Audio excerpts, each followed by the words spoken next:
Friends, आप सभी का हमारे YouTube channel dream government job में स्वागत है। फ्रेंड्स, आप सभी कैसे हैं? आशा करती हूँ आप सभी अच्छे होंगे।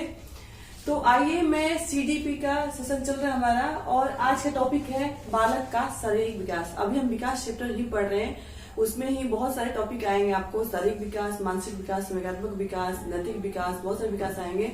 साथ ही इससे पहले मैंने जो विकास के सिद्धांत हैं वो भी पढ़ा दिए हैं और फिर शैशवावस्था, बाल्यावस्था और किशोरावस्था में क्या क्या प्रगति होती है, उसके संबंधित क्या क्या कथन है मनोवैज्ञानिकों के और उनका नाम क्या क्या है, ये सब चीजें मैंने कंप्लीट करवा दी है। अगर आपने नहीं देखा है तो जाके हमारे पुराने वीडियो में देखिए, ठीक है। उसके साथ साथ मैं आपके जो प्रीवियस पेपर है 2019 से लेकर 23 तक, तो मैं अभी 22 का मैं प्रीवियस पेपर करवा रही हूँ, ठीक है। इसे क्या होगा आपका कि थियोरी के साथ साथ जब ऑब्जेक्टिव टाइप्स भी चलेंगे, एमसीक्यू भी चलेंगे, तो इसे क्या होगा कि आपको चीजें क्लियर होती जाएगी, है ना। और आपकी जो एग्जाम है अभी जुलाई में, तो उसमें बहुत ज्यादा मदद मिलेगी। तो चलिए वीडियो शुरू करते हैं। बालक का शारीरिक विकास, ठीक है। हमारे शारीरिक ढांचे और आंतरिक और बाह्य अवयव में जन्म से लेकर मृत्यु तक, शारीरिक ढांचे में जो आंतरिक अंदर की चीजें हैं और बाह्य जो दिखती है, उसमें जन्म से लेकर मृत्यु तक जो कुछ भी परिवर्तन होते हैं उसे शारीरिक वृद्धि और विकास करते हैं।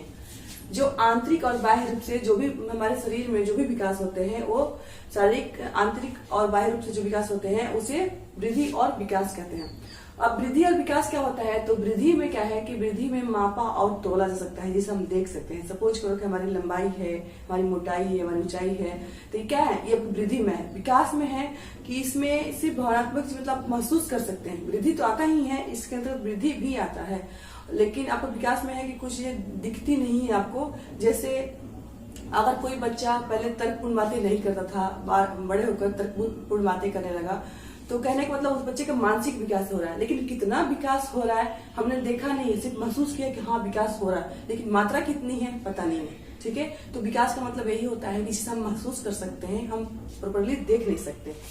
उसके बाद क्या है कि हमने देख लिया कि शारीरिक ढांचे में वृद्धि और विकास क्या होता है। शारीरिक ढांचे में जो जन्म से लेकर मृत्यु तक कुछ न कुछ, कहीं न कहीं परिवर्तन होते रहते हैं, आंतरिक और बाह्य रूप से, दोनों रूप से जो विकास होते हैं वही आपके वृद्धि और विकास के अंतर्गत आते हैं। शैशवावस्था में क्या क्या अंतर आता है, हम सबसे पहले देखेंगे। जो हमारे जन्म के बाद पहली अवस्था है शैशवावस्था, उसमें क्या क्या होता है? तो इसमें संचय अवस्था क्यों कहते हैं? इसमें जन्म से लेकर 3 वर्ष तक, जन्म से लेकर 3 वर्ष की आयु तक बच्चे का विकास क्या होता है? तीव्र गति से होता है। जन्म से लेकर 3 वर्ष की आयु तक बच्चे का विकास बहुत ही तीव्र गति से होता है। उसके बाद बाल्यावस्था में आते हैं तो बच्चों का विकास कहीं न कहीं रुक जाता है, स्थिर हो जाता है। उसके बाद जब बच्चे किशोरावस्था में जाते हैं तो कहीं न कहीं उनका विकास पुनः तीव्र गति से चलने लगता है। लेकिन अगर कंपेयर किया जाए किशोरावस्था और शैशवावस्था में, तो शैशवावस्था किशोरावस्था के जो तुलना में है, तीव्र गति से वृद्धि होती है शैशवावस्था में, ठीक है। अब देखते हैं शैशवावस्था में शारीरिक विकास में क्या क्या परिवर्तन होते हैं, क्या क्या शारीरिक विकास होता है। भार, वजन, बच्चों का वजन। जन्म के समय शिशु का औसत का मतलब होता है उससे कम होता है, उससे अधिक भी हो सकता है। अगर दोनों को मिलाया जाए तो एक एवरेज निकलता है, ठीक है। तो कितना 3.6 kg या पौंड में देखें तो 7.13 पौंड, ठीक है। बच्चों का औसत भार कितना है? 3.6 kg और पौंड में क्या है? 7.13 पौंड। औसत इसे बोलते हैं कि उसे बिल्कुल हम एक्यूरेट नहीं निकाल सकते, कुछ बच्चे कम भी होते हैं, कुछ अधिक भी होते हैं वजन में, तो एक एवरेज है, दोनों को मिलाकर हम जो निकालते हैं उसको एवरेज बोलते हैं। नवजात शिशु का वजन जन्म के पहले सप्ताह, जो नवजात शिशु का वजन है जन्म के पहले सप्ताह में घटता है, क्योंकि जो आंतरिक और बाहरी का जो वातावरण है, बच्चे जो माँ के पेट में रहते हैं और जो बाहरी वातावरण में जल्दी से वो उसमें समायोजन नहीं कर पाते हैं, तो जो पहला सप्ताह होता है उस पहले सप्ताह में बच्चों का वजन घटता है, फिर उनका पुनः बढ़ने लगता है। फिर 1 सप्ताह बाद जो वजन है उनका पुनः बढ़ने लगता है। तो एक प्रश्न ये भी आ सकता है कि बच्चों का जो वजन है सप्ताह के पहले में घटता या बढ़ता है तो आप हमेशा लगा देंगे कि बढ़ता है, क्योंकि हो सके कि जो शुरुआती दौर है उसे आगे ही बढ़ते हैं, पीछे नहीं हटते हैं। लेकिन नहीं, ऐसा नहीं है। जो माँ के गर्भ का और बाहरी वातावरण के कहीं न कहीं जो माहौल होता है, वातावरण होता है, वो चेंज होता है, जिसकी वजह से बच्चों का जो है वजन पहले सप्ताह में घटता है, फिर एक सप्ताह बाद पुनः बढ़ने लगता है। शैशवावस्था में एक प्रश्न ये भी आता है कि शैशवावस्था में लड़कों का भार और लंबाई, किसका? लड़कों का भार और लंबाई लड़कियों से अधिक होता है। ध्यान से सुनिए, शुरुआती दौर में, शुरुआती जन्म के समय जो लड़कों का वजन है और भार और लंबाई दोनों लड़कियों से अधिक होता है। जन्म के समय लंबाई कितनी होती है लड़कों की और लड़कियों की कितनी होती है?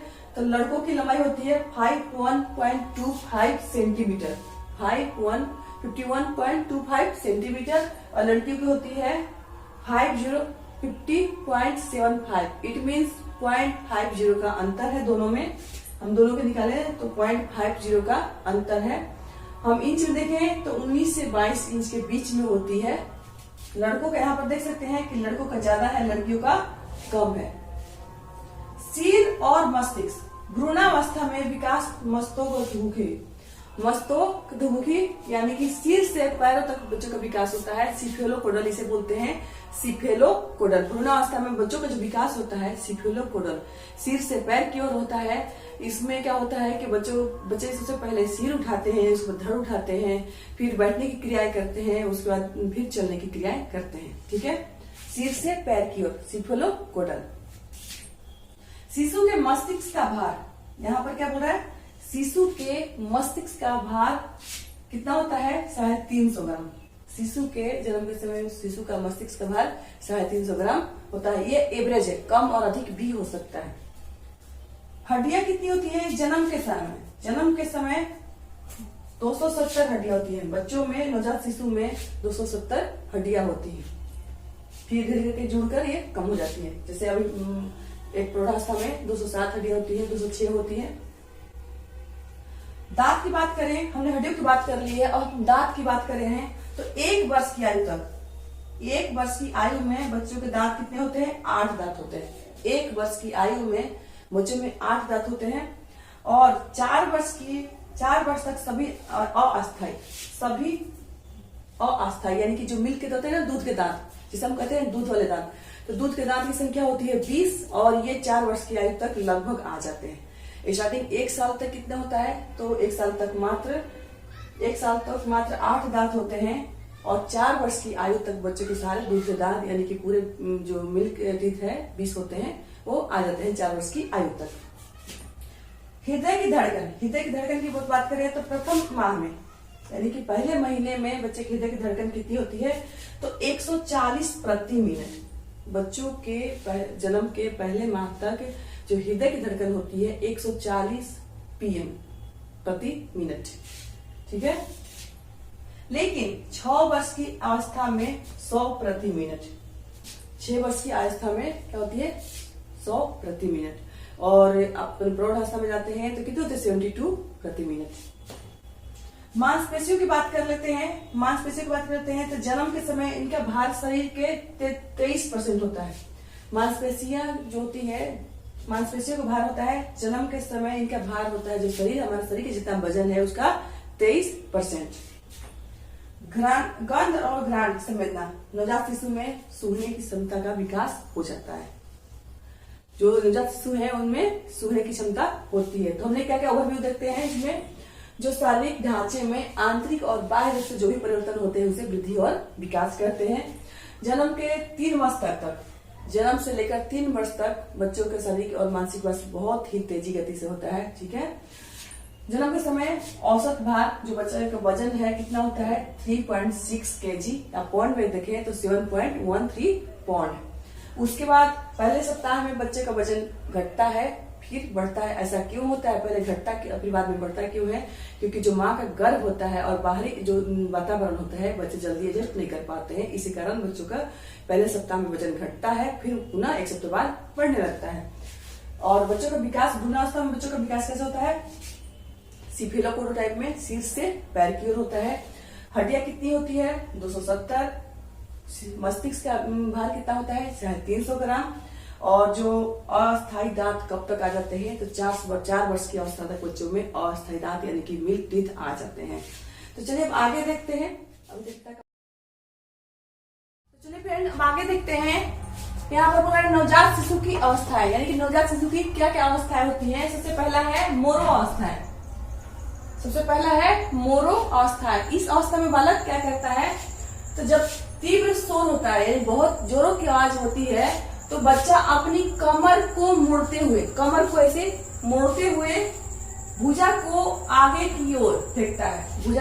भुजा को आगे की ओर फेंकता है। इसमें क्या कहता है, कमर को मोड़ते हुए भुजा को आगे की ओर फेंकता है और फिर अपने भुजाओं को एक साथ लाता है ऐसे करके। ठीक है, इसी का है कि बच्चा पहले कमर को मोड़ता है, फिर भुजाओं को ऐसे आगे की ओर फेंकता है और फिर भुजाओं को ऐसे लाता है। ठीक है, इस मोरो अवस्था में जैसे कुछ पकड़ रहा हो, बच्चा इस तरह से तरीके व्यवहार करता है जिस तरह बच्चा कुछ पकड़ रहा है ऐसे। ठीक है, सेकेंड है रूटीन अवस्था।